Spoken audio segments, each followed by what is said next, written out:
Ona. Ona bu shunday zotki, o'zing ona bo'lmaguncha uning chekkan zahmatini, mehnatini sezmaysan kishi. Ona bu shunday zotki, sen sovqotganingda o'z ustini yechib seni isitadigan, och qolganingda oxirgi burda nonigacha beradigan, chanqaganingda so'nggi tomchi suvigacha berib chanqog'ingni qondiradigan zot. Ona. Onasiz bu hayotni tasavvur qilish juda ham qiyin, juda ham og'ir. Otasiz yashash mumkin. Yillar otasiz yashash mumkin, hech nimaga zoriqmay.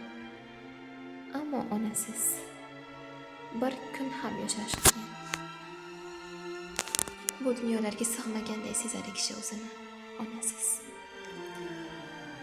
Sizga bor mehrini, e'tiborini, hurmatini, sadoqati va jonini bera oladigan yagona zot, beminnat bera oladigan zot bu onadir. Ba'zan yoshlik qilamiz, xato qilamiz, qalbini og'ritamiz, ko'ngliga ozor yetkazamiz, qaysarlik qilamiz. U bizni to'g'ri yo'lga solmoqchi bo'lib, bergan dakkilari, koyishlarini qasddan o'ziga qaytarmoqchi bo'lamiz.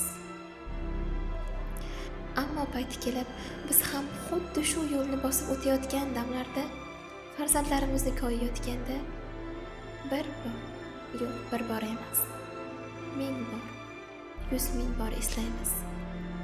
U bizni bekorga koyimaganini, bekorga dakki bermaganini. Ba'zan onamiz bizga butun umrga berilgandek, butun umr yonimizda bizga soya qilib turgandek tuyulishi mumkin. Ammo uni ham g'animatligini unutmasligimiz lozim. Chindan da u g'animat. Qachondir sochlariga oq tushganda, bellari bukchayib, yelkalari munkaygan holda unga bir chetdan qaragan paytimiz afsuslanmaslik uchun ham ayni damda onalarimizni qadriga yetishimiz lozim. Hozir shu soniyadan boshlab ularni qadriga yetaylik.